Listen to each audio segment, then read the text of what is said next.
Bharatiya Janata party ने उत्तर प्रदेश में 2027 के विधानसभा चुनाव से पहले मतदाता सूची को दुरुस्त करने के लिए विशेष गहन पुनर्निरीक्षण यानी कि एसआईआर अभियान शुरू करने की घोषणा की है।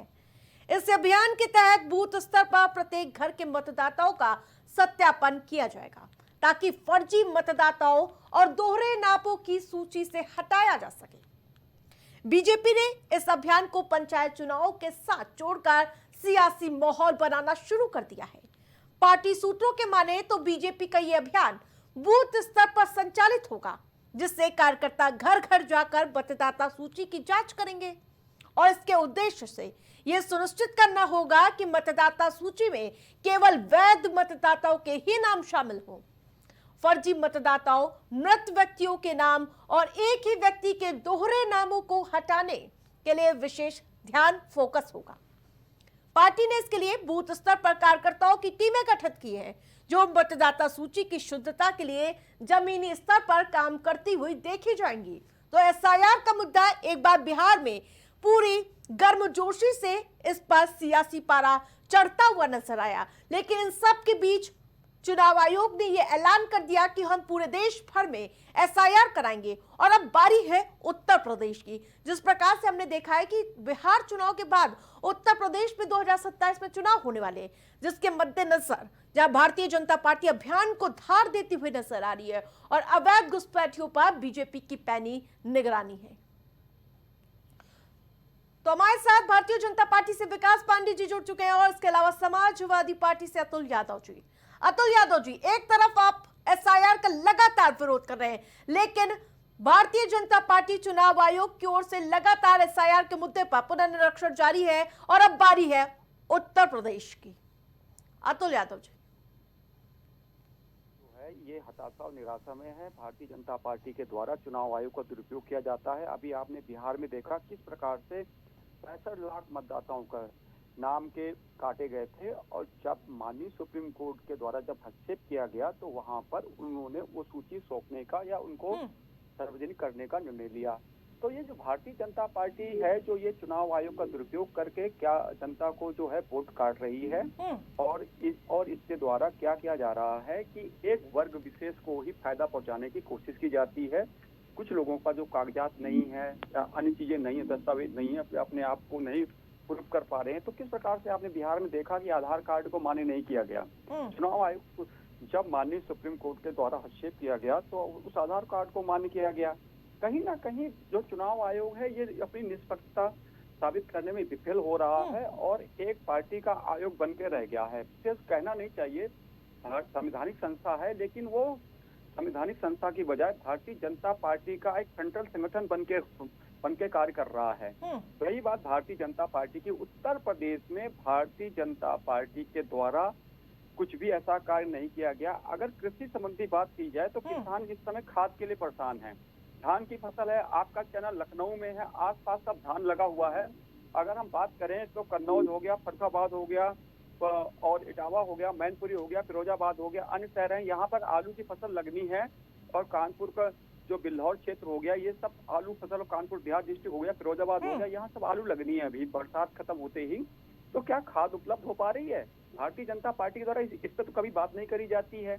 ये सिर्फ चुनाव जो है वोटों के बल पर ये धांधली करके जीतना चाहते हैं। इस संदर्भ में हमेशा ये लगे रहते हैं। कभी भी विकास की बात नहीं करते हैं, कभी भी रोजगार की बात नहीं करते हैं। इनके द्वारा हमेशा चुनाव आयोग का दुरुपयोग करके किस प्रकार के आपका चैनल सामान्य चैनल है, किस प्रकार के जब उत्तर प्रदेश में उपचुनाव हुए थे तो क्या आज तक उस पर उत्तर प्रदेश के निर्वाचन आयोग ने या भारत निर्वाचन आयोग ने कोई संज्ञान लिया? किस प्रकार से दरोगा के द्वारा पिस्टल लगाते हुए मतदाताओं को आवाज इनकी बढ़ा दीजिए, स्पष्ट नहीं है। किस प्रकार मैंने कहा जो उत्तर प्रदेश में आपने उपचुनाव देखे थे, किस प्रकार से इन लोगों ने धांधली करी। धांधली कौन कर रहा है? भारतीय जनता पार्टी कर रही है, सरकार कर रही, सत्ता का दुरुपयोग कर रही है। चुनाव आयोग उनका सहयोग करता है। तो चुनाव आयोग जब निष्पक्ष होगा तभी जनता, और चुनाव आयोग जो है ना, चुनाव आयोग जो है वो देश की जनता के प्रति जिम्मेदार है। बिल्कुल, विकास पांडे जी वो लगातार वो कह रहे हैं कि आपने विकास तो किया नहीं, एसआईआर के जरिए आप लोग वोट जीतने की कवायद में जुट चुके हैं।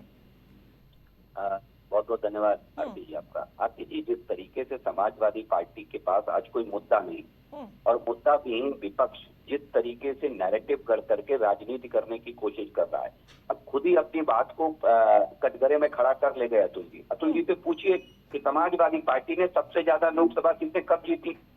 चुनाव आयोग से 60 गांठ हमारी है।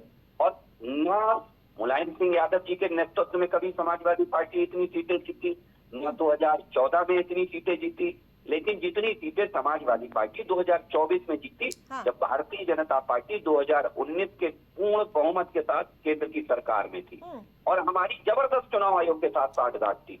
ऑल टाइम हाई सीटें समाजवादी पार्टी उत्तर प्रदेश में जीत गई। और नैरेटिव क्या करते हैं? नहीं साहब, चुनाव आयोग से 60 गांठ है। दिक्कत ये है कि इनके यहाँ सबसे बड़ी समस्या है कि मुद्दा नहीं है आज इनके पास, कोई ऐसा मुद्दा नहीं है। आप बात करते हैं जब खाद की, जरा इससे पूछिए कि जिस फर्रुखाबाद का इन्होंने जिक्र किया, उसी फर्रुखाबाद के अंदर एफसीआई का समाजवादी पार्टी की मानसिकता का व्यक्ति शायद आलोक यादव या अजय यादव उनका नाम था, जो जिला एफसीआई अधिकारी हैं, वो खाद का पेमेंट समितियों का दबाए बैठे रहे और खाद रखी रही एफसीआई में और उन्होंने आवंटित नहीं की।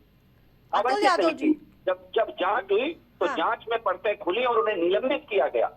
तो इस तरीके की मानसिकता के जो समाजवादी का मतलब तो यही है कि जिस प्रकार से जो मृत हो गए उनको वोटर लिस्ट से उनका नाम काटना और जिसका अन्य जिलों में या फिर तमाम जगह पर उसको एक जगह पर, यानी कि पूरी तरह से वोटिंग की शुद्धता, एसआईआर का मतलब बता रहे हो।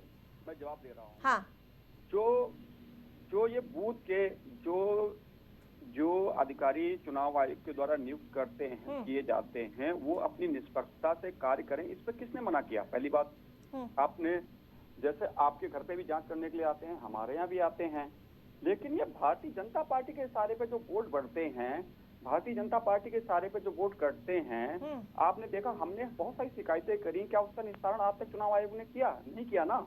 आपका चैनल सम्मानित चैनल है, मैं आपके चैनल पर आपको जवाब दे रहा हूँ कि कहीं पे भी निष्पक्षता हो तो बता दीजिए कि हमने कितनी सारी शिकायतें करी। जब आपने देखा होगा कि अयोध्या के उसमें मिल्कीपुर का उपचुनाव हो रहा था, हमने मिनट टू मिनट शिकायतें करी। किसी शिकायत का क्या चुनाव आयोग ने संज्ञान लिया था? नहीं लिया ना है।